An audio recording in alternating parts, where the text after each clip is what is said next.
Eh bien bonjour tout le monde, j'espère que vous allez bien. Ça fait longtemps qu'on s'est pas vu et quel plaisir de vous retrouver. Un moment que j'ai pas filmé, je dirais facilement 2 mois, donc si je suis pas très à l'aise à la caméra, c'est normal.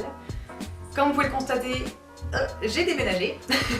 Il s'est passé beaucoup de choses, je vous en parlerai dès que ma situation se dénoue un petit peu. Dans ce nouvel épisode de ma série Journal de bord, on va parler un petit peu du corona et de l'anxiété. Moi je suis quelqu'un d'archi anxieux et ce depuis des années pour ne pas dire toujours.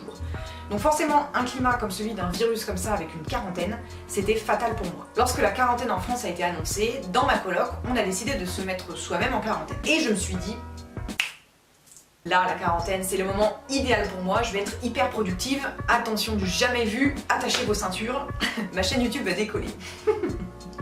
Comme vous pouvez le voir, j'ai pas du tout été productive, j'ai rien posté en fait pendant toute la quarantaine, j'ai rien filmé, j'ai rien fait. En fait, pour être tout à fait honnête, j'ai vécu ma meilleure vie. J'ai fait plein de choses que j'aurais pas forcément faites si j'étais pas en quarantaine. Une fois ce laps de temps écoulé, j'ai fait face à la culpabilité. C'est-à-dire que je voyais sur les réseaux sociaux, on va parler surtout des créateurs de contenu sur internet, puisque c'est ce qui m'a le plus touchée, mais disons que ce que je dis là, ça peut s'appliquer à peu près à tout le monde sur les réseaux sociaux, puisque en quarantaine, c'est ce qu'on a pu voir. Beaucoup de créateurs de contenu sont devenus beaucoup plus actifs, ont développé des contenus, ont développé une nouvelle audience. Et moi je me sentais hyper coupable face à ça, parce que je voyais tout le monde, que ce soit les gens que je suis parce que c'est des gens que je connais, ou pour les personnalités publiques, je voyais tout le monde qui se découvrait des trucs genre production, Miracle Morning, yoga. Et moi je me disais putain mais moi je fais rien de tout ça, et d'un côté j'étais tellement paralysée dans mon angoisse que c'était un cercle vicieux dont j'arrivais pas à me sortir, c'est-à-dire que je faisais rien et que comme je faisais rien, ça me faisait culpabiliser, et comme je culpabilisais, j'étais comme figée dans ma propre anxiété. Le thème que j'avais envie d'aborder dans cette vidéo autour de la productivité, c'était que c'est pas grave si vous n'êtes pas productif. J'ai été bouffée par la culpabilité de voir tous ces gens très productifs se découvrir, se trouver des passions, s'améliorer, pendant que moi je faisais rien. Et que je me trouvais vraiment comme une merde. Je trouve qu'on ne met pas assez en avant que parfois, c'est autorisé de ne pas être productif et qu'il n'y a pas mort d'homme. C'est pas grave si vous, pendant votre quarantaine, vous avez fait que sécher Netflix. C'est pas grave. C'est pas grave si vous avez rien fait, c'est pas grave si vous n'êtes pas découvert une passion pour le yoga folle. Je pense que s'entendre dire que ne rien faire des fois c'est pas grave, c'est important. Parce que je m'analyse énormément et que je considère que je suis pas seule dans mon cas. Que ce que je ressens, il y a forcément beaucoup de gens qui le ressentent également. Et le cas présent, c'est que avec tous ces gens productifs, je me suis sentie très coupable de moi-même, et en étant coupable, je ne faisais rien. Comme je faisais rien, je me sentais coupable, et vous voyez, c'était vraiment un cercle vicieux. Et j'aimerais bien qu'il y ait plus de gens qui puissent dire sans que ce soit mal vu qu'ils n'ont rien fait. Alors attention, je dis pas que procrastiner c'est la meilleure des solutions. Simplement je me suis fait la réflexion en me disant, et si je personnifiais mon anxiété? Je personnifiais ça un petit peu comme une petite fille, dans mon cas, qui est terrifiée par ce qui se passe en ce moment. Jusqu'ici, anxiété, cette petite fille existait déjà, mais je lui parlais vraiment comme un bourreau, un tyran. Vraiment pour lui rappeler tout le temps que c'est une merde, qu'elle ne faisait rien, qu'il n'y a pas de raison d'avoir peur, que vraiment on n'arrivera à rien comme ça. Et j'ai commencé à comprendre que si je faisais un peu un pas vers moi, je tendais la main à cette petite fille, il y avait moyen de lui expliquer qu'il n'y a pas de raison d'avoir peur, que c'est normal cela dit d'avoir peur, mais qu'on peut quand même avancer. Exactement comme on parlerait à un petit enfant qui a peur. Alors je dis pas qu'aujourd'hui j'y arrive encore tous les jours, mais j'essaye au maximum. Quand je vois que je commence à culpabiliser ou que j'ai peur pour certaines choses, de considérer cette anxiété comme une petite fille. Et je trouve les résultats nettement meilleurs que lorsque je me comporte en tyran envers moi-même. Parce que quand je me comporte en tyran, je ne déclenche que la culpabilité. Personnellement, quand je culpabilise, j'ai pas du tout la niaque. Au contraire, ça me paralyse, ça me fige, je fais plus rien, je bouge plus, je dis plus rien, c'est terminé.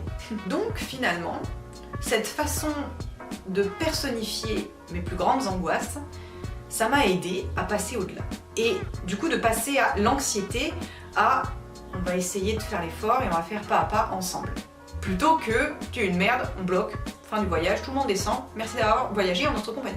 Je dis pas que ce que je suis en train de raconter là c'est facile. Moi-même aujourd'hui, bien que j'ai eu la réflexion, j'y arrive pas à tous les coups et je dirais même dans la plupart du temps, je continue de me comporter comme un tyran contre moi-même. Mais je sais pas pourquoi, d'avoir eu cette réflexion, je sens qu'il y a quand même quelque chose chez moi qui a changé. Et je pense que je suis sur la bonne voie. Et là encore, j'aimerais rajouter que si vous n'êtes pas encore à ce stade-là, et que même en écoutant cette vidéo, vous n'auriez pas ce déclic, entre guillemets, c'est pas grave. C'est pas grave.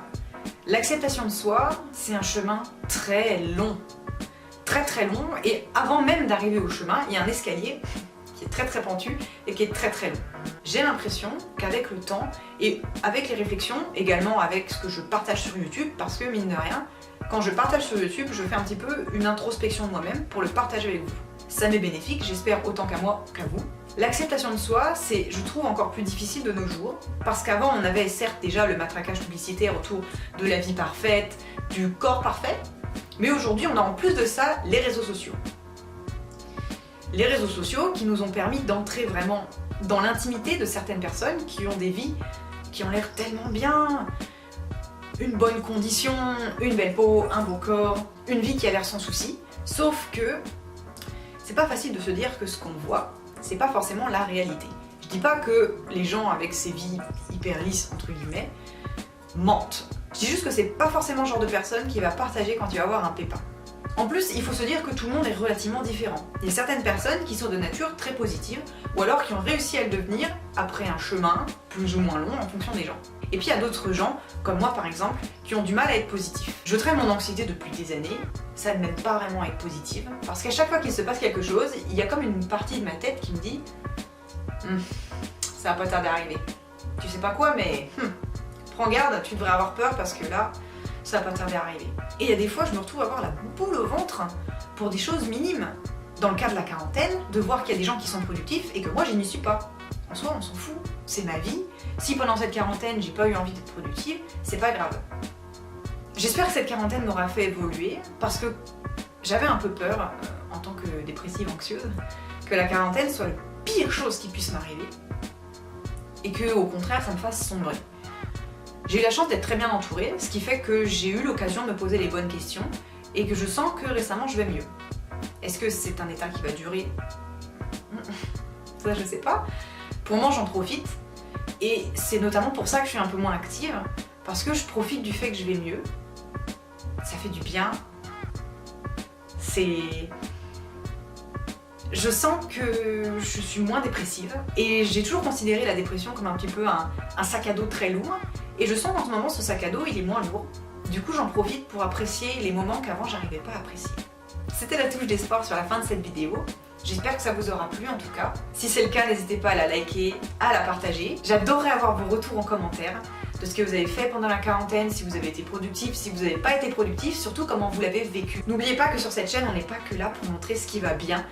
Je veux montrer la vraie vie, je veux montrer que des fois on est productif, des fois on n'y est pas, des fois on a des problèmes d'anxiété, des fois on est des gens positifs. Donc n'ayez pas honte de partager vos témoignages, même si vous n'avez rien fait et même si vous avez eu des réflexions intenses sur vous-même. Je pense que j'ai assez parlé, je vais essayer de revenir un peu plus régulièrement sur YouTube.